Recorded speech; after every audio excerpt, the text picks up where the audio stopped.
Anthony, thank you so much for making time for me today.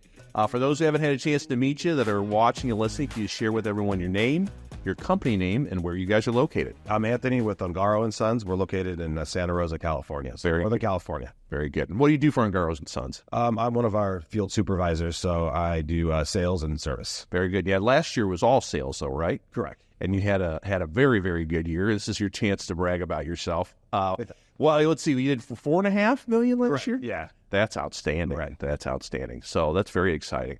We're going to dig into your sales process and what you do on a day-to-day basis. But before we do so, I love learning people's backgrounds and their stories. So how did you get into this industry? Was it like right after high school, or did you go to college for a while? Or joined the military. 18 years old. Right out of high school, I became a Special Operations Army Ranger. I went overseas about 4 times on 4 different deployments. Wow. I got hurt overseas. I have a rebuilt hip and pelvis. So I decided at the time, didn't decide. They told me that they didn't want me to do my current job. They wanted me to take like a human resource type role. I went, oh, no, thank you. I joined to like do the job I wanted to do. So I did my 6 years. I got out. And then I was looking for a job. Yeah. My skill set that I did in the military didn't really transfer over to a civilian world. Well, yeah, slow down. What were you doing in the military? I was a forward observer, so I called in close air support. So I worked with aircrafts, to support us when we were going in on a mission, going out. I used mortars, artillery, helicopters, airplanes. Were you hurt in action or just an accident? Yeah, correct. Wow. Yeah, okay. So I broke my hip, my pelvis. Tore my labrum. Oh my goodness. Yeah. So I got hurt a little. Yeah. Let's say fractured my hip and pelvis, not broken. Yeah. Fractured it.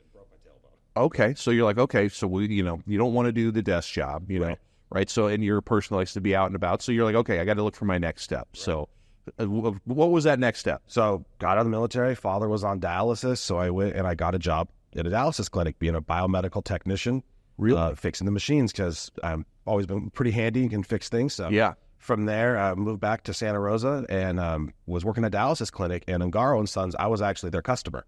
Really? So I ran 3 clinics. There was a clinic in Petaluma and 2 in Santa Rosa. And Ongaro had our contract to come out. Because with the package units on the roof, they also did all the plumbing.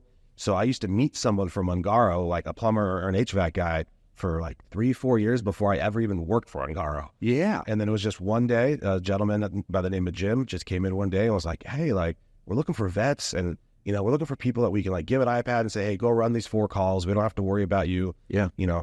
Not following protocol, because great thing about military, it's structure. Yeah. Man. Yeah. And that's what happened. I mean, I just ended up going in for an interview one day and being like, okay, but this is my first job since the military. I'm probably not going to leave. Yeah. And I met the owners, and I walking in, and I was seeing plumbers and HVAC guys. I'm like, oh, I know you. And they're like, hey, you're going to come work for us? And I was like, no, probably not. Yeah. I had it already made up in my mind. I'm like, I'm probably not going to come. I'm happy with what I'm doing. Yeah. And then one of the owners, we were sitting down, and they said, which owner were you? So there we had 4. So right. Dean, Mitch, Paul, and Ernie. And I was talking to Dean at the time. Yeah. Oh, no, sorry, it was Paul. And we were sitting there talking, and I was like, we want you to come work for us. And I was like, well, I have a baby on the way. It was my first. My wife was like super pregnant. I was like, yeah. Let's make a big career change too while I'm doing it. Let's change it all up. Right. It's going to be kind of a leap of faith. I don't know. And Paul actually said something which I've like to this day I've actually tell customers. Is he said, Anthony, so how long have you been using Ongaro? And I'm like, 3 years. Yeah. And 4. He goes, okay. And he goes, have we ever let you down? And I'm like, no, actually, like I would close my clinic like on a Sunday, and Ongaro doesn't work on Sunday, but for my clinic, they'd come out and they would do any work after hours on a Saturday night, Sunday night. Like Ongaro always took care of me. Right. And I just ran, a dialysis clinic. So I was like, all right. And he goes, all right. He goes, well, let me ask you this. How many people from Ongaro have you met? I'm like, probably like 10 or 15. Yeah. And just tell me the one time you ever met anyone, had anything bad about to say, the owners, the managers, the company, they're just having a bad day. Yeah. How many times you met someone from Ongaro that wasn't happy? Yeah. I thought about it. I'm like, man, in like 3-4 years, never. Yeah. And it just kind of was like, you know what? I'm like, that's a pretty good pitch. Yeah. Yeah, it's a pretty good pitch. So yeah. I took the leap of faith and started. What'd your wife think of it? My wife is super supportive. She was like, she knows me. And she was like, I know you'll never do anything to, put us in a financial, dyers. But she was like, if this is what you want to do, she's like, I support it.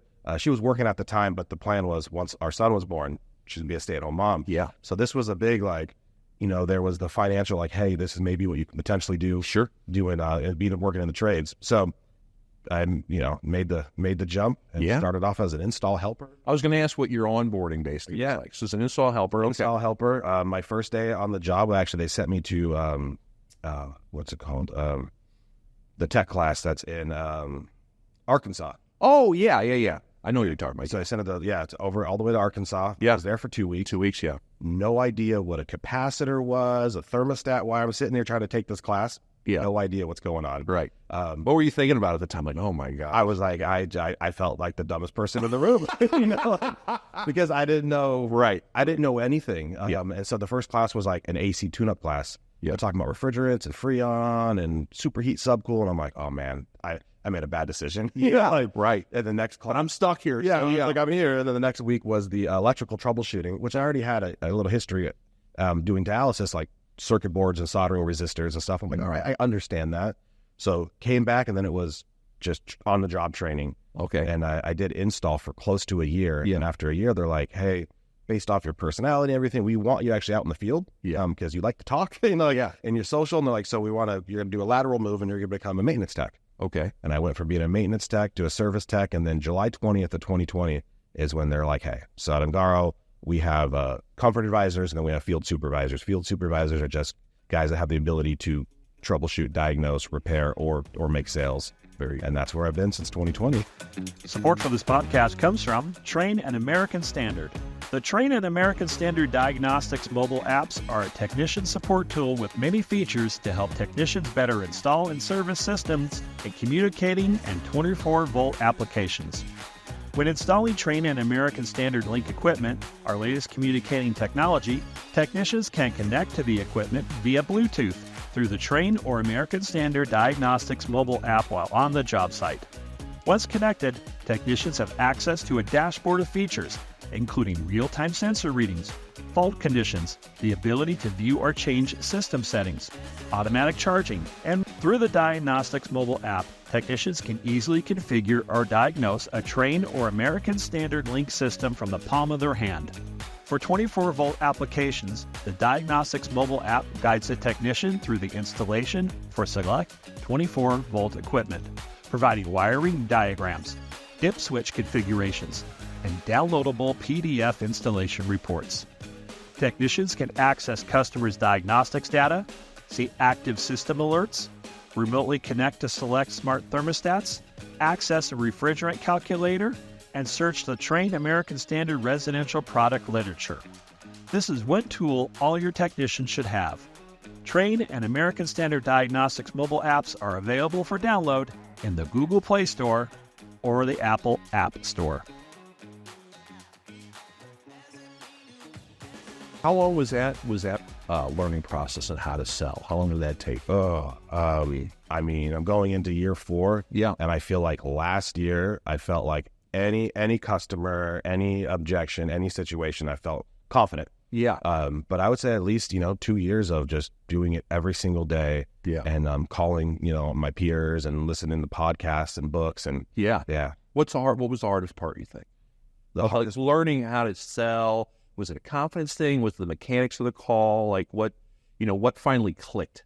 For me, the hardest part was overcoming certain objections. Yeah. We'll get into those. Yeah. Like I said, socially and talking to a customer and like connecting's never been an issue. Right. Like I said, I'm a talker, so that's great. Yeah. Rapport building was great, but it would just be certain objections and learning how to deal with that and how to overcome it and like, engage it rather than worry about it. And then sometimes getting down on myself, I was like, oh, well, we're probably not going to do this. And then I would just, when I was, younger, and they'll just kind of turtle up and be like, oh, okay, conversation's over. Oh, they don't want to hear anything else. Right. And then learning that, like, well, no, that doesn't mean that I still can't do my procedure and go through my process and explain it. And now I'm at the point where they're like, oh, yeah, we're still thinking about it. I'm like, cool. By the end of this, hopefully you've thought about it. And, yeah. For other people, it's good to hear. How often do you guys train still today? Almost once, twice a week. This last week, I have guys ride with me right now. And so we have one of our technicians. He'll be here this week. His name is Josh Spears. He was riding with me the last few weeks. Got another guy. I don't think he can make it. He won an award this year, but he lost his ID, so he may not be here. Oh, no. So he's supposed to be on stage. I think he won the IAQ and Ductwork Award. Oh. But I've been like training him for about a year of just like talking on the phone with him every day, going through different scenarios. And the same thing with me. It's like fellow salesmen. Some are still with the company, some aren't, and just like just talk to them. Hey, how, Right. How's the economy out there? What are you guys seeing? Here's what I'm seeing. Like, hey, guess what I came across today? Yeah. So it's constant communication. Oh, absolutely. Learning. Yeah. That's very cool. Very cool. You never stop, Right. Right.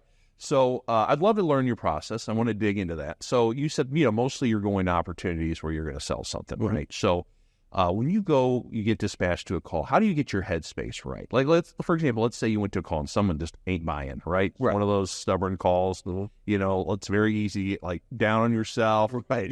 So how do you get yourself mentally prepared to be upbeat and just put that aside? I got to go run the next one. Is there anything you do? Crank music, anything like that? So I'd listen to a lot of just audiobooks. And so just depending on if it is like a sales driven book, if it's just a fantasy novel, if it's just a self-help book, like I listen to books. On to the next customer, we use ServiceTitan. So I listen to the call, listen to the next customer and start trying to kind of use like the DISC profile. Like, all right, I think this person is probably going to be this profile, and start kind of just coming up in my head. Like, all right, so based off this 3-minute phone call, what can I gauge from the customer? Right. And then using that, then when I get there, I'm really good at just kind of on to the next. I don't really dwell. Like I said, when I first started out, I would dwell, right? I'd sit there, God, what can I have done better? Right. Beat myself up. Now I have a notebook and it's like, hey, here's what I think, I think they're going to call me back, or here's what I could have done better, or, hey, they said they're getting 4 other estimates and they're going to do it by this time. So I'm going to follow up on this day. Okay. Very good. And to the next customer. You debrief yourself. Yeah. That's great. That's the military. You get done with the mission and you got to, debrief yourself and go through everything. And that's what I do is I'm like, all right, here's where I think it's at. Here's where I think it's going to go. And then it's next one. But it also sounds like you use it as a way to help yourself as well. Like, I didn't do this well, or I didn't write with this. Oh, will you write after every call? If needed, right? Yeah. if it's sold on the spot, it's and it's like a check mark. All right, that one was good. Good job. Yeah, good job. Yeah, nailed it. Right. Very cool. So in terms of getting prepped, does the call center help you in any other? You just pretty much rely on the software for your background, or they set you up for success? Anything else? I mean, if it's a previous customer, I guess how old the equipment is and all that stuff already. Right. So I have 2 things. I have ServiceTitan and all of our documentation on previous estimates, invoices, photos. Technicians pin noting notes. So I can kind of dig into that and see. We can also see if they've used our electrical division, plumbing. If we got a customer that's routinely using us and now you're going out for something, a little bit higher odds that you're going to be able to earn their business. Sure. And then we have our sales coordinator, Daniel, who he'll kind of dig into the call and be like, hey, here's where this is located. And I listened to this call, and he'll kind of let you know, based off just kind of his metric system. I'm like, here's, I think this is going to be a good one. I like that. And he'll even go into as far as like, hey, Anthony, you've sold 5 customers on the street. So a customer calls in, he's like, hey, let's get Anthony out there. Because if you know a neighbor and you can actually have a, recommendation that, you drop a name like, oh yeah, I know Mr. Smith. And he's like, really? And like, that's a system he put in, and you're instantly friends. You're one of the neighbors. Absolutely. I was going to ask you if there was other little things like that. You had notes like, oh yeah, we've been out to this house. They have dogs. They love dogs. Yes. Stuff like that. Yeah. Yeah. And like I said, if I'm on the street and I wasn't already prepped, like, oh, this is a customer who is ServiceTitan, I'll get on and I'll put the address or the street name in, and it'll pop up, and I'm like, oh, I've been to this customer, this one. Mm-hmm. Yeah. And then I'll definitely, name drop. Sure. Yeah. Now, if it's a flipped opportunity, we can call the tech on your way there, or how do you guys connect to try and get information, or is it just you're using the software and all that? No, so if it's a lead or a turn from one of our technicians, it just depends. Some of the technicians are so like chomping at the bit. They're calling me, like, hey, I got you going out tomorrow. Here's what's going on with the customer. And then if I haven't heard from them, I always call before I head out. Even though we have all the information and all their documentation, I still call and, hey, how'd the experience go? What did you do? We kind of have an internal turn checklist that we want our guys to do. And our big thing is price condition. Did you give them options to solve their problem if you were out there for a problem? And ask them, do they want to do something, realistically? And just a big thing is just get them a ballpark, ask them if they want to do something, and, I'll handle the rest. Right. So that's where the money is right there. That little information that helps a bunch. Yeah, for sure.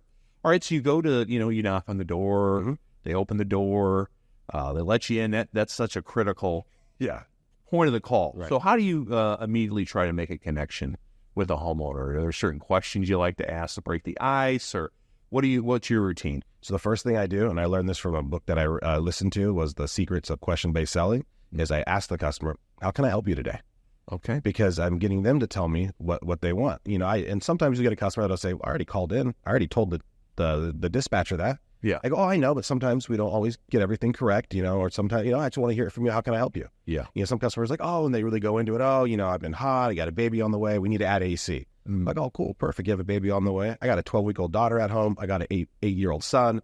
And then from there, I just start to rapport build, and I want to get to know them. Right. And kind of figure out, what their, pros and cons are for doing this, not doing it. If they want to, how soon. Okay. Yeah. And I just want to get to know them too, as a person. Right. Yeah. It's most of these times they know you're there to sell them something. Right. Yeah. You're not there. We're not talking about a tune-up where you're like, oh, there. Yeah. Yeah. They know you're there to sell something. Right. And that's also pretty big too. That's kind of an icebreaker where you show up for a tune-up and then something's going on and trying to take a tune-up and turn it into, a complete sale. I think that's the hardest thing to do in our industry is go from being the tune-up technician to giving repair versus replace to then making the sale on site and scheduling and all. That's really hard to switch gears like that where you show up for, marketed lead and they're like, hey, I want an AC. Right. You're like, cool. You I'm here to earn your business. So that kind of takes the uncomfortableness out of it. Right. Yeah. Right. For sure. But I also like you made that connection right away where you're like, oh, you have kids. Like one on the way. I have kids. Yeah. So you're always looking for that way to kind of find a connection. Right. I want to view me as Anthony from Ongaro. This is someone, if I see him at the grocery store, I want to say, hey, how's it going? Mm-hmm. Then like, oh, this is just a sales guy, or, oh, it's like, I've come across customers that I've years later and I'm like, oh, hi, how's it going? And like, hey, how's that AC or how's the furnace? Yeah. It's a small world we live in and stuff. Yeah. Like right. Everything's great. And I work for a company, which I don't never have to worry about that, where we have a lot of integrity, been around for over 90 years. Yeah. Yeah, for sure. Let's talk about though, the sales opportunities are a little easier to transition. Right. I want to get into some of the harder stuff. So let's talk. It's a demand call. Right. Like they don't have heat. It's freezing out. They want to drag you to the system right away. How do you kind of take control? You go, oh no, I really want to look at the thermostat. How do you handle those people that are kind of dragging you right away to things? Like, is there something you do or say to them like, okay, let's settle down? What's your approach? Yeah. So if I get to the door, right, and they're like, hey, furnace isn't working. It's been, freezing for 3 days. Go fix it. Yeah. I'm like, all right. So I'll tell them, like, all right, well, I have a procedure in place. And I was like, first off, I'm Anthony with Ongaro. Like, instead of say, how can I help you? Right. It's, it's like, I know what you need. Right. And then, so I just want to let them know, I'm like, hey, so my job here today is to do whatever I can to get you heat, to take care of you. Yeah. Whether that's fixing something, whether we find that it was maybe just loose wire, or if it's ultimately putting a new system in, I let them know, say, before I leave today, you'll have an answer. Your problem will be solved. Nope. Whether it's one of those 3 things. Yeah. And then if they're like, well, the furnace is down there, I'm like, cool. Can you go ahead and just turn it on for the thermostat for me? Yeah. And I said, I know it seems silly, but sometimes it can be user error. And I'd hate to come out here and find out that we're just not hitting the right button. Right. And I think that sometimes breaks the ice a little bit too when people are like, oh, yeah, you're right. Like it could just be something silly. And they go over and go to the thermostat and I go right to the furnace and start troubleshooting, diagnosing. Yeah. On a tune-up call. And I said, I know you haven't done a lot of those lately, but you have done them obviously. Oh yeah. Before. How do you and how does Ongaro make your tune-ups stand out? Like there's I know a lot of big, really good companies, they make them because it's a bit of, if it is an older system and you're like, okay, this is a replacement opportunity. You don't want someone in and out in 10 minutes going, here's a quote for X amount of dollars. Right. You wanted to be like, okay, I trust these guys. So how do you guys make your tune-ups stand out? We have a pretty big checklist that our guys go through. Yeah. And our tune-ups are what an actual HVAC tune-up should be. We're not just in there changing the filter and turning it on and saying, oh, you're good to go. Our guys, we're checking gas pressure, static pressure. We're cleaning burners, flame sensor. We're checking every single major component, voltage. We're looking at the duct work. Like our guys are very thorough with their tune-ups. And that's the same thing when I have to run a tune-up. I go through it all. Yeah. And then at the end, we're checking heat exchangers, inducer motors. Like we go through it all. And then we're like, here's what's going on. Here's your list. Okay. And we clean the system. It sounds silly, but there's times where I show up as like a second opinion and they're like, oh, we had Joe's Heating and Cooling out here and they just did a tune-up, but they said I need a new one. And the furnace is literally filthy, full of dirt, cobwebs. And I feel like, man, you paid good money. And what you got was someone that came out and just changed the filter and said, you need a new one. Yeah. And I actually will teach my guys and prep them like, you clean that furnace, you do everything, never let anyone come behind you and make it seem like, you half-assed it, you didn't do something correctly. Yeah. And it's just something as little as cleaning the furnace, because as a salesman, I'll use that to my advantage. Absolutely. I'll say, well, you paid $200 for a tune-up, but look at your system. Does that look like that was tuned up? What did they do? Yeah. So our guys are very meticulous and thorough. They have a whole checklist, and if it's not filled out, there's they'll get an email like, hey, our guy's taking photos. Right. And then if we can bring the customer. I was going to ask you about that next. Yeah, if we can bring the customer to the system and show them what we're seeing in real time. Right. I mean, nothing beats that. The customer that's willing to say, hey, look, here's what your motor is rated for. Here's what it's doing. Okay. And, hey, it's leaking oil, and you show them. They're like, oh, it is. Yeah. So that was going to be my follow-up question is when you notice, even on tune-up, things are working fine, but there's really a part or refrigerant that's really leaking. Right. So you like to bring them to the system and you talk about those parts. Right. Now, how do you talk about different parts? You try to make analogies or connections, because I'm not technical. I mean, I've been doing this for a long time, but I'm not a technician by trade. So, for average Joe, how do you explain what refrigerant is or a compressor? Do you try and make analogies, or just do you explain how it works in the system? Try to make analogies based off the customer. Sometimes I'll have those engineer customers, and they'll tell me the compressor's doing. I'm like, perfect, we're on the same page. You have if I have someone that happens to be a doctor, hey, the compressor's the heart. It's beating. It's pumping the refrigerant through the system. I can explain furnaces kind of like cooking. Like, hey, you have a heat exchanger. That's an oven, and so your ductwork. And so I try to explain it to where I know it's geared best towards the customer that's in. Sometimes you get the customer where they don't care, right? Eyes gloss over. They're like, can you fix it? Like, of course, yeah. Right. So, okay, yeah, so that's good. That's good. Yes, can you fix it? So in those situations, maybe it's a demand call, right. Older people, maybe it's a 10-year-old system or whatever. Will you give them multiple options on a repair, or how do you bring up replacement? Or do you show them the repair options are expensive because there's some major work that needs to be done, and do you let them go, wow, how much is a new one? Like, how do you handle that at that point of the call? So depending on what we're doing, right, we always try to give a repair option because it is an option, right? And some people financially, we can do the repair now, but we can't do a full system later. So I like to give, honestly, every option that's available. Here's your repair. Here's the repair to fix your system. Here's a repair. Here's some repairs you might be seeing in the future. And here's a replacement. And then it's my job to educate, and I'll give someone my honest feedback on like, hey, here's what's going on with furnaces. Like in California, we have to put in these low NOx furnaces. They're a little bit louder than what people are used to. So right now I've been heavily educating, like, go online, do some independent research, but listen to these furnaces. They're loud. And this furnace is in a hallway closet. We can still get you a 2023 furnace that doesn't have this. So we can make your repair and your furnace will be fixed. But when the time comes to replace it, you might be putting something in that you're not really going to be happy with. And same thing with AC. If it's using 410A refrigerant, we can still get it. It's like, hey, we can do this repair. We can fix it and you'll be good. And because we're using, the newer refrigerant, we're fine. Yeah. R22, I'm like, look at the cost of this repair. Right. And I'll tell us, I wouldn't invest my money into this. Right. But I just give them my honest feedback on it. Okay. And I give them every option. Because if I only tell them they have to replace it, right, and they go and call someone else and they give them the option to repair it, right, you'll get the phone calls. Well, why didn't you give me the option? You just wanted me to do it. And so we like people to know, like, hey, you got all your options. Right. So you always say, or we could replace it is the big option at the end, right? And I'll go, okay, Anthony, yeah, this system's old. These repairs are pretty expensive. It kind of makes sense to maybe look at a replacement. Right. So what if I go, okay, if you see I'm open to that, what are the next steps? Okay, let's talk about what a replacement looks. Do you take further measurements, or do you start going into what makes Ongaro Sons different versus Joe Blow, or how do you handle the call at that point? Yeah, so at that point they're like interested in the replacement, and they're like, yeah, you know what, we know it was older, we knew this day was coming. Let's think about a replacement. I'm like, perfect. My first step is I need to do we call it a load calculation or engineering analysis. Is I need to measure your condition square footage of your house. I need to know the size of your house. I need to look at your ductwork to make sure your ductwork can handle the size of the system that you need. So we do that load calculation, and during that time too, that's very, very good value building. Yeah. There's times where I go out and I'm estimate number 5, and I get my laser measure out and I start doing my measurements. They go, "What are you doing?" And I go, "No one's measured. No one." I was going to ask if you did a manual one. Okay. Yeah. So we start doing that, and people are like, "What are you doing?" And I'm like, "Oh, we're measuring, the individual room. That's going to tell me how much cubic feet of air you need in that room to properly heat it or cool it, what size diameter duct needs to be going there to do that." Yeah. And I was like, it's going to tell me what size furnace, AC, ductwork, like it's going to paint the whole picture. Well, nobody else did that. I know, right? No one else did that. And I just go, well, or they go, "Oh, well, one other company did." And I go, well, realistically, you should be then only considering myself and this other company, because we're going to do it right. Yeah. I'm not saying they're trying to do it wrong, but it's something that takes 10 minutes to do, and they're not even doing that. And that's the nice way to subtly plant that little bug, like, if they can't do the load calculation or the engineering analysis, what else are they not going to do? And we go through stuff. I'll get in the crawl space, start looking at ductwork. once again, they'll be like, oh, the other guy didn't do that.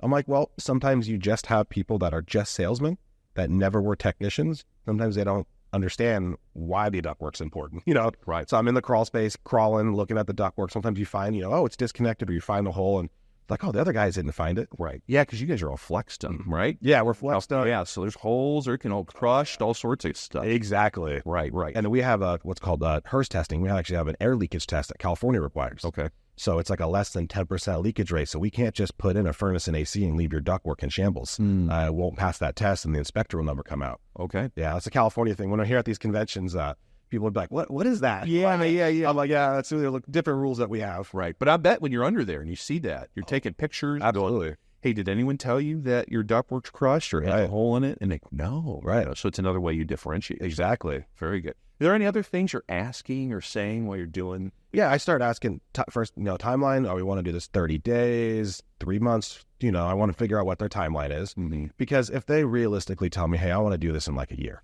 Yeah. I'm like, okay, so I'm still going to gather all my information. We're going to go through everything. But if you really want to do it in a year, and that's a hard timeline, that's not going to change, then when you get about 30 days away, here's my card. I'll come back out, reevaluate. Right. If they're wanting to do it, sooner than later, then it's all right. Well, how do we want to fund the project? We offer 0% financing. We have cash discounts. Yeah. And how soon do you want it? What's important to you? So you're just you're getting into that stuff even while you're doing measurements. Yeah. Oh, I'm talking the whole time. I'm asking them questions because you're getting them to think about like these are decisions you're going to have to make before too long. Right. Yeah. If they're like, get the customers like, I want this in yesterday. Right. You're like, okay, well, what do you want in yesterday? Right. We want a high efficient furnace, a 2-stage variable, what type of AC? And they're like, I don't know what any of that stuff means. Right. And then you get to educate. And then the big push with heat pumps right now, well, what I've been hearing about a heat pump. So then I, got to go in and explaining a heat pump and, hey, do you done any information, any research on it? Like, no. So I'll go into why we're just walking around measuring the house. Like, here's what a heat pump is. Here's how it works. And usually by the end of just doing the load calc and then going out and just taking physical measurements, by then I think I usually have a pretty good gauge. And I'm like, all right, I'm going to build an estimate. I say, all right, here's based on what you told me. Here's what you want. Yeah. Here's maybe a step below and here's a step above. Okay. So you're still giving 3. Yeah. Oh, yeah. Right. Before we get into the options and the objections, how about like questions about allergies or asthma? Think about to open the door to IAQ. Do you guys do a lot of IAQ? Yeah. So one of our guys from Ongaro said he was first place this year. Did say that. Yeah. I think we had like the top 2 or 3 guys. So we're really big on indoor air quality, air scrubbers, Trane clean effects. There's this new like polarized system. I was out on baby leave, so I missed that training. So our guys have been selling like an air defense system. So yeah, we're really big on this. Plus, and being Sonoma County, we're the Luther Burbank Center. We have a lot of pollen, a lot of allergies in our area. Okay. So we find, looking at the ductwork, does it need to be sealed? Does it need to be replaced? But then going into IAQ. Okay. I talk about the air scrubber, and then I will kind of, based off the system they have. And hey, I notice you have a 1-inch filter in your hallway.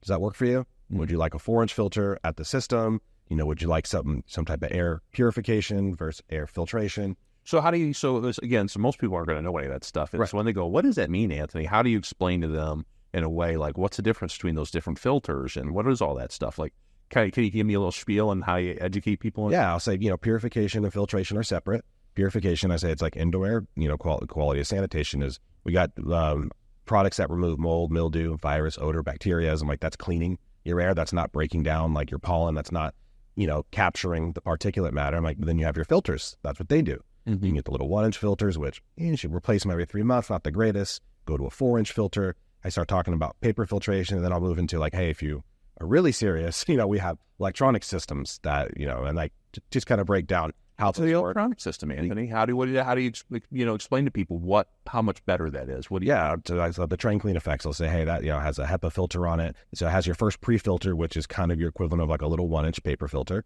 Then it's got a static charger, that's what's, capturing and trapping all the debris. Then it's got these honeycomb cells, and I'll go in and break down, how it works. And I do have a brochure for some of our, indoor air quality stuff, and I'll bring it over and, hey, show them how it works. And our Service Titan iPad actually has some videos on a little 1-minute video on here's an air scrubber, here's, a filtration. And so just turn it around and they can watch that. And, some of them go, no, thanks. Some of them are like, oh my gosh, I wish I had this. Yeah.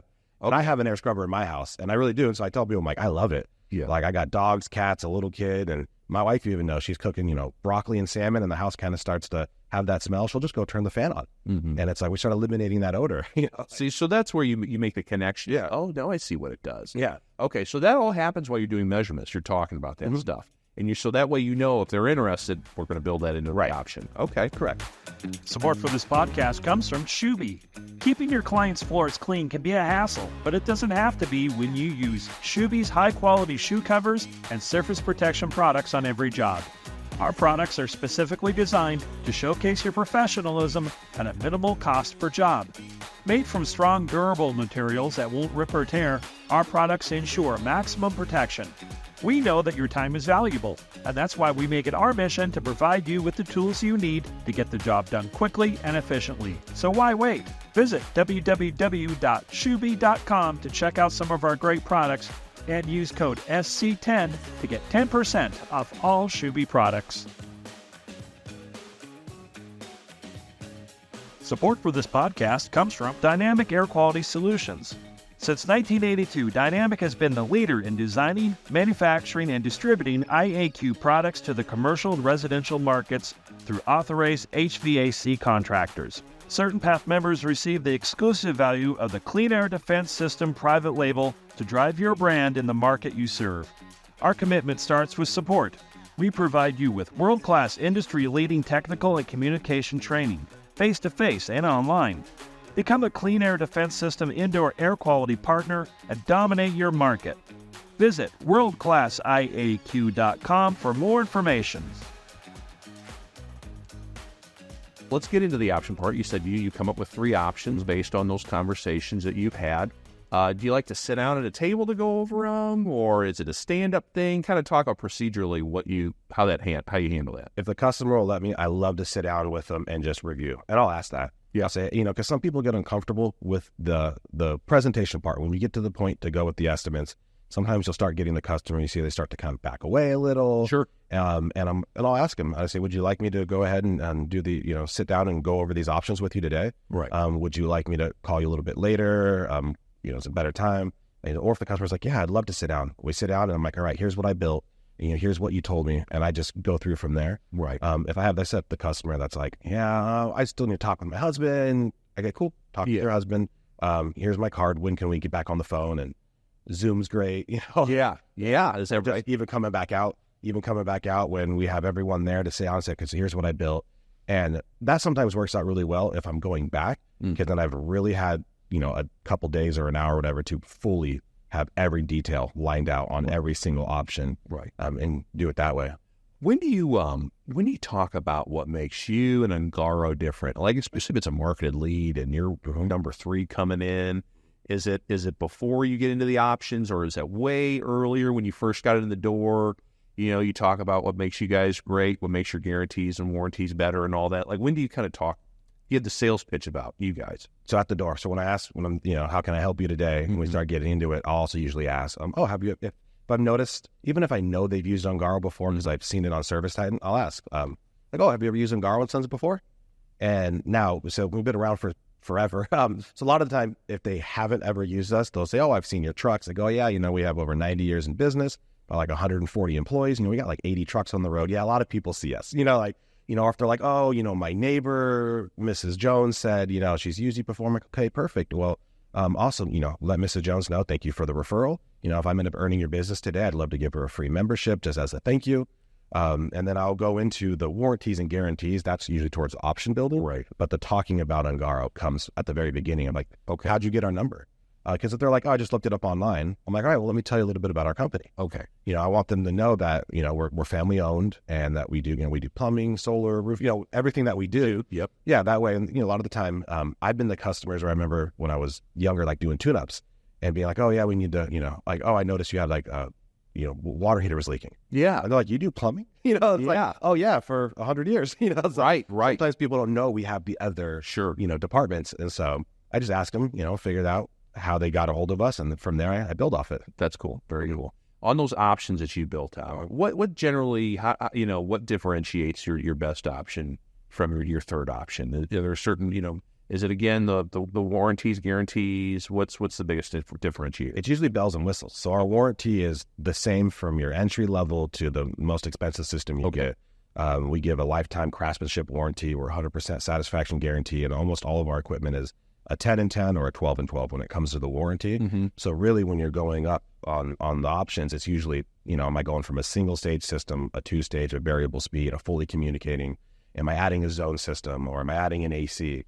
So that's typically what's happening as a system, because our warranty and guarantees, I tell them, it's the same no matter what.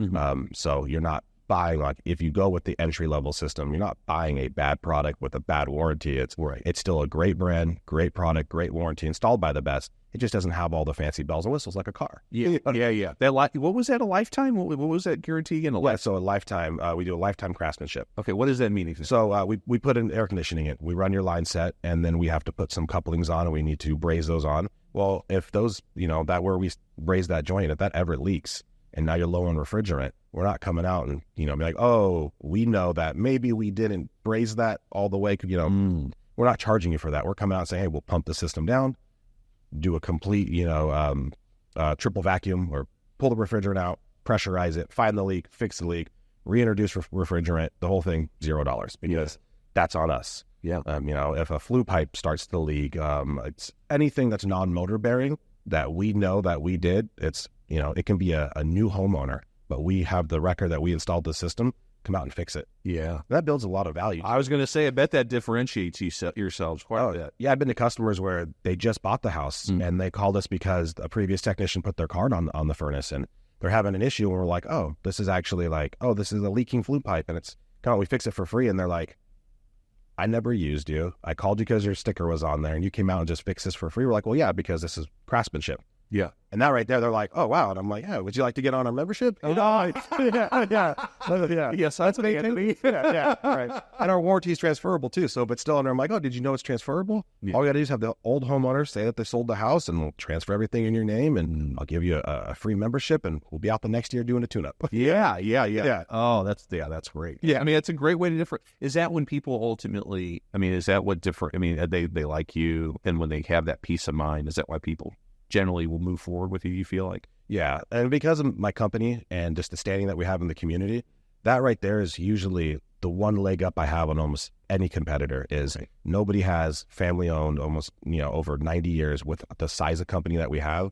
And with we're the premier company in our area. Right. We know we're not lowest bidder, and we don't want to be, because we don't want to put cheap stuff in that doesn't work. Right. So just being Ongaro Sons, usually that's already people know us, they know the legacy. Yeah. And then it's just explaining to them what we offer and how we're different than other people. Mm-hmm. And that's big. Sometimes you get the people say, oh, this guy's not going to pull a permit.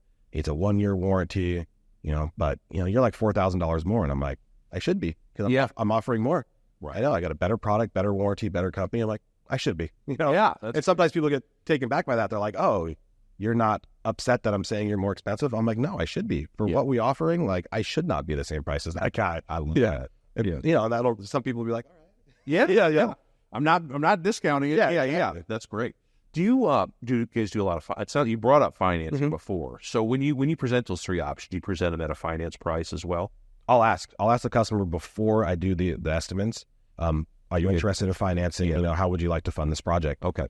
We have a 0% interest. Sometimes we can go all the way up to 60 months. A lot of the time it's 36 to 48. Okay. And that's huge, especially the 0% right now with the way some of these rates are. Right. And some customers are like, oh, no, thank you. Am I sure? You have cash deals then? So we're like, oh, well, let me see it. Yeah. And I just ask them, and sometimes they didn't see the estimate, and they go, oh, okay, a little bit more than I thought. Let's talk about that financing. I'm like, so that way, if they do get a little bit of the sticker shock, they know that there is a way to, not have to come out of pocket all this money. They can say, oh, I can finance this 0%. I'm like, yeah. That's a popular one right now. Yeah. 0 for how long? So we can go right now. We're going 48 months. Sometimes we can go up to 60 months. Okay. Yeah. So that's a big help for people. Oh, absolutely. Yeah. How do you institute a little bit of urgency for them to move forward that day? You turn the price quiet. I know you don't want to put too much pressure on anyone. You don't want to get kicked out. But is there anything you do to kind of go, can move forward? Yeah, well, if we need work, like usually March can sometimes be our shoulder season. Sure. End of February, beginning of March. If I have installers that are, that have openings, and our office staff are really good, they'll communicate the day of, hey, we have 3 openings on Friday, and I'm here and it's a Wednesday. I'm like, okay, so I know I have openings. Want to keep everyone busy. And so I'll just tell customers, if you're willing to help us out by fill a need, we will give a bigger discount or give a value item. Hey, we talked about the air scrubber. I'll go ahead if you're willing to take Friday, here's what I can do. So if we have the already built-in, need at Ongaro, then I'll offer it by how can I make it make sense for the customer? Yeah. What can I do, to earn that? And if they're just, if we're booked out for 2 weeks, it's a little bit hard, Yeah. It's like, okay, so when would you like to do this project? Right. Let's go ahead and let's get everything going now, and we can order the equipment. And if something moves forward, you have the customer that's just like, I'm going to do it in 6 months. That's when I'm going to do it. And that's like a hard timeline. It's like, okay, well, can I ask why? Like, oh, that's just when I'm going to be ready. And sometimes you'll hear a silly thing like, well, I don't want to replace the furnace now because it's still cold. I want to do it in 6 months when it's warm out. Yeah. Okay, well, prices will most likely go up. And where we live, codes change, and everything's changing. And the big thing with the furnaces, like I said, are the ultra low NOx. So I just try to build it and like, here's why you should do it now. But if you want to wait till 6 months, that's totally fine. Sure. I'll come back out. Yeah. How do you handle those guys? Like, I think I really should get another bid or a few bids. What do you say in that situation? I love it. I love being the first estimate because I set the bar. I actually sometimes hate being the last estimate because for some reason, the first person there, just in my opinion, is the customer will believe everything that first company, even if they didn't look at the ductwork, they didn't do a load calculation. Like, oh, I need a 5-ton. I'm like, well, actually, you need a 3 because here's why. Yeah. I love to be the first one because I know if anyone goes behind me, if they don't do all 100 things that I did, the customer's like, oh, you didn't look at the ductwork. You weren't as thorough. Right. So I love being the first estimate. If I'm the last one, sometimes you're overcoming like, well, this guy said this. Well, this guy said this. Sure. But yeah, if I have a customer and I'm the first one and I go through everything and they're like, yeah, I'm going to get another estimate. I'm like, perfect. Okay. Like, when do you plan on getting it? Like, oh, I already have it scheduled. They're coming out Wednesday. I'm like, all right, cool. I'll reach out on Thursday. Okay. See how it went. And also very, very honest to a fault. Sometimes I'll tell customers, like, even if you don't use Ongaro Sons, that's fine. I want to do whatever it takes to earn your business. But at least I am going to be following up with you. If you decide to go with another company, just let me know. Yeah. It's not going to hurt my feelings. You're not going to get anything from me. Try, like, oh, how dare you? It's like, just let me know. Yeah. And I really appreciate it. I'll have customers that will email me and say, hey, you were great.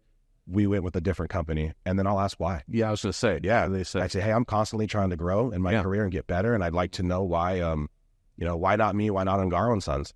And then they'll tell me why. And, I would say the majority of the time, I feel like people will take, I think this guy, he's going to do it for a lot cheaper. And I think he's going to do a good job. I know you're going to do a good job because you're Ongaro and you're Anthony, but I think this guy can do a good job. And it's a lot. And it's a lot cheaper. And that's usually it. Yeah. I mean, I very rarely have someone say, like the product wasn't there or the warranty. It's usually just price. Sure. Yeah. Sure. Yeah. Now, well, you said the hard one is when you're the last guy. You got the stack of bids. Yeah. How is that guy charging that? Right. So what do you do? Do you pick them apart and go, I don't see this or that on this contract? So what do you do in those circumstances? So if I give my estimate and you get the customer that goes, whoa, you're $10,000 more expensive. Yeah. I'll go, all right, that's not normal. That usually means there's something I'm doing they're not. Would you mind, you have my estimate, nothing's changing from here. Would you mind sharing the others? Yeah. I don't care about the company, their product, their price. I just want to make sure that, and I know it's silly to say, but apples to apples, are they doing everything that we're doing? And I tell customers, 90% of the time, if I'm that much more expensive, it's not the same job. We're talking two different things. And I've had that happen where I was $10,000 more expensive, but we were doing an air conditioning. The other guy wasn't. And I was like, oh, yeah. I was like, oh, Mrs. Jones, like we're doing an AC here. And she's like, oh, you're right. Yeah. And, and then sometimes like, oh, they're not doing duct work. They're not pulling a permit. And sometimes, I'm $4,000 more and it is what it is. Yeah. And that's what it is. And you go through and I'm like, well, typically our warranty is always better. And it's like, well, here's why. And we offer, we're the Trane, but we know Trane or Mitsubishi. And sometimes it's just, that's where we're at. We're a larger company.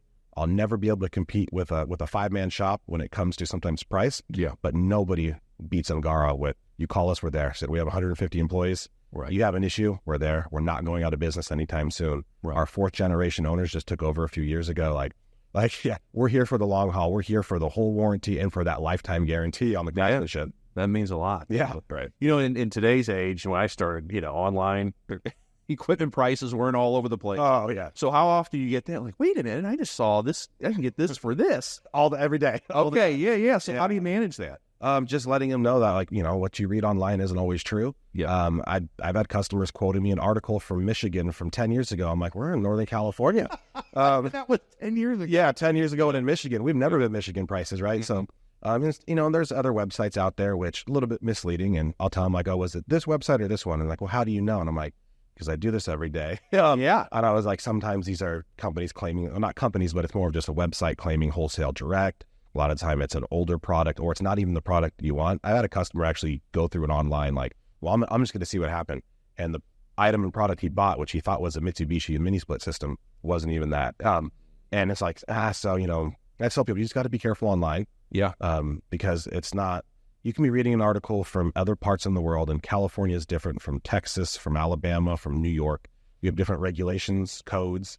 So online is just online. It's just online. Yeah. Very good. So, all right, let's say you close a deal with me. I'm ready to go. What's your post-close process to make sure that I don't call the next day and cancel and go, wait a minute, this is a lot of money.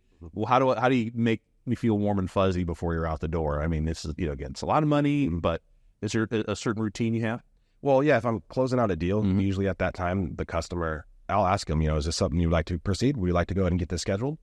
And if there's any type of hesitation, if they're like, well, yes, but maybe, I have no problem saying, well, call me when it's 100% yes, because the last thing I want is for you to tell me yes today, and then you wake up tomorrow and go, never mind. Right. And I said, we're not that company. I'm not that person. So if there's any type of hesitation, there's no pressure for me. Right. It just, hey, doesn't really seem like you're 100%. That's fine. Do you need a couple days to think about it? Sometimes you're like, no. Like, I'm thinking about, I got to move the money around. I'm like, oh, boy, no big deal.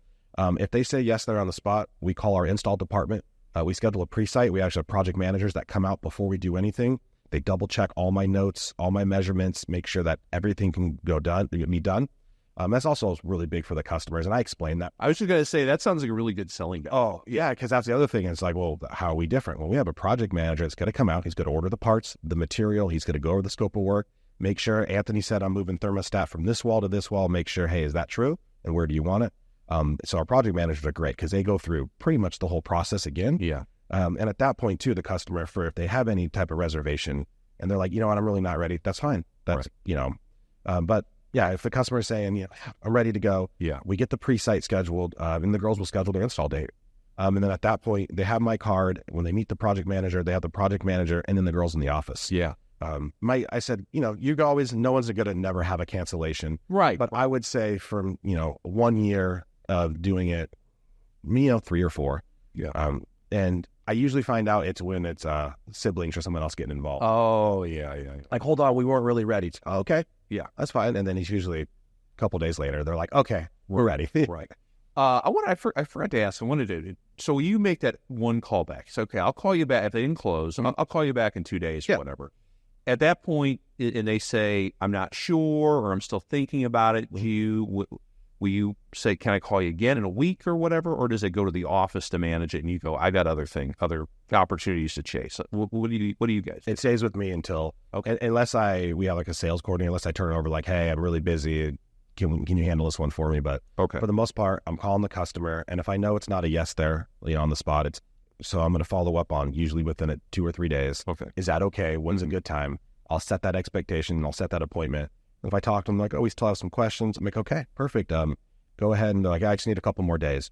Perfect. Okay. Write all your questions down. Can I call you back in a couple days? Okay. And I just stay in contact as much as I can. Yeah. I have my own little theory. It's kind of silly, but I learned this from a previous sales guy. Is I tell customers, because this is a new generation, I say, text me. I'll say, hey, you can call, you can email me or text. And my theory is if a customer texts you, who do you text in your life? You text friends and family, people that you like or love, people you want to be in communication with. So if I have a customer text me and they have questions, I feel like my close rate's like 95% on. If I get a text message, I'm like, yes. Yeah. That means they like me. Because if they didn't like me, we wouldn't text you. It'd probably be just an email with a couple questions. Right. So that's my weird little theory that I have going on. Yeah, that's interesting. That's very interesting.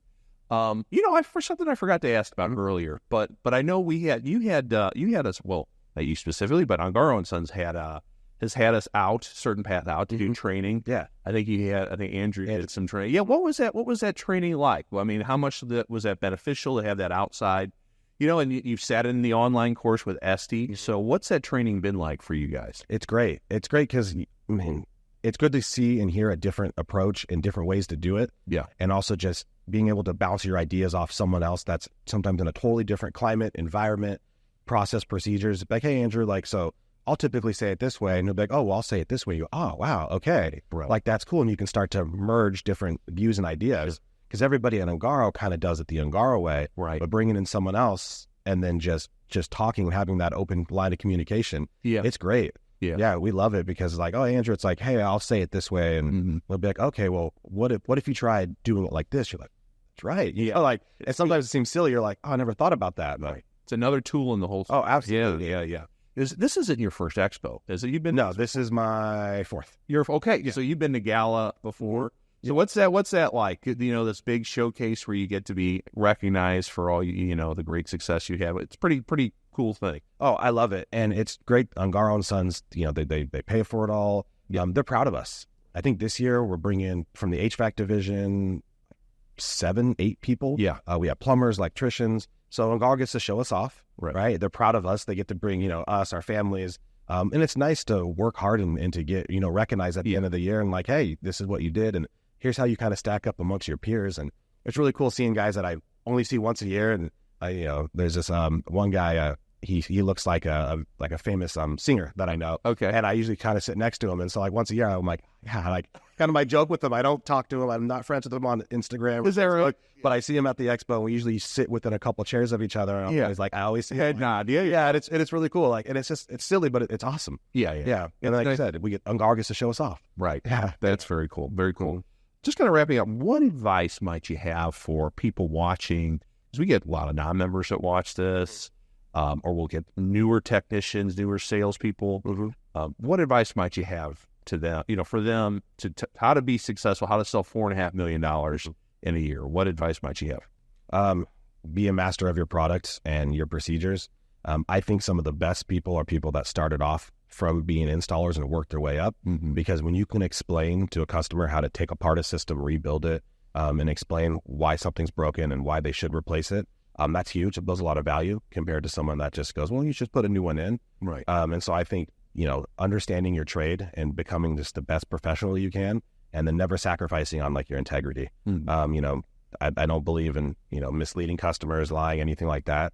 So anyone wanting to get into the trade, I get very defensive about it. I'm like, hey, we should do it the right way. I'm like, but yeah, know your product, stand behind it, and get used to a little, overcoming objections, get used to a little bit of banter back and forth. You got to get comfortable being uncomfortable sometimes. Yeah. You get that customer that might seem like they're so angry, but they're really not. Yeah. You caught them at a bad time. Their car just broke. Their dog was sick, and you're hitting them with, hey, you need something new, and they're not mad at you.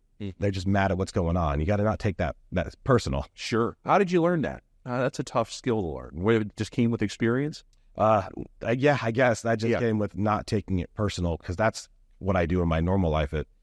Coming from the military and stuff, I was usually really good at just being a wall. Yeah. You got drill sergeants and they're yelling at you for something, and you're like, yeah, well, that's thick skin.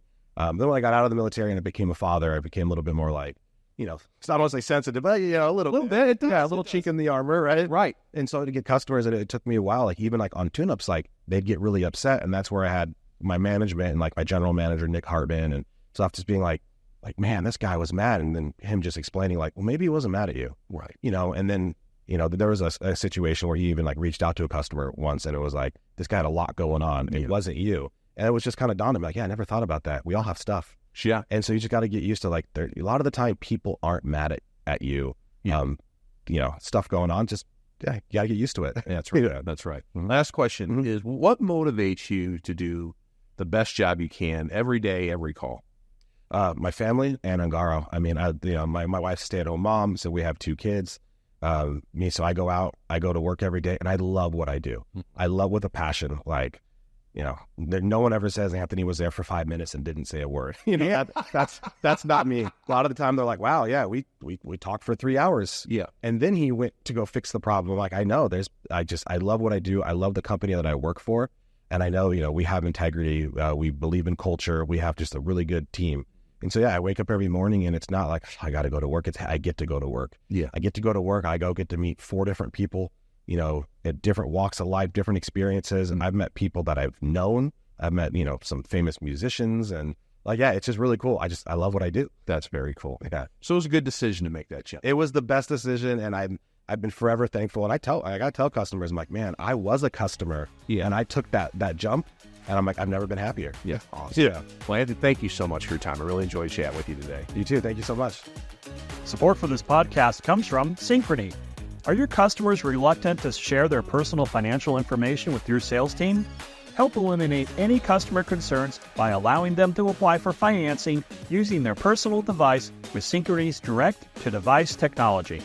This completely paperless process not only saves time, it helps reduce input error and frees your sales representative to handle other tasks. Customers can apply using direct-to-device through a secure email sent to their device or by scanning a custom QR code. For more information on direct-to-device and how to get set up, call your Synchrony sales team at 877-891-9803 or visit toolbox.syf.com. The Successful Contractor Podcast is part of the CertainPath family. CertainPath builds successful home service businesses and has for 23 years. We do it by providing contractors with a proven path to success, professional coaching, software solutions, and a member community of over 1,000 contractors just like you. Doubling your sales with a 20% net profit and an inspiring company culture is all possible. Let us show you the way. With CertainPath, success is made certain. Visit www.mycertainpath.com for more information.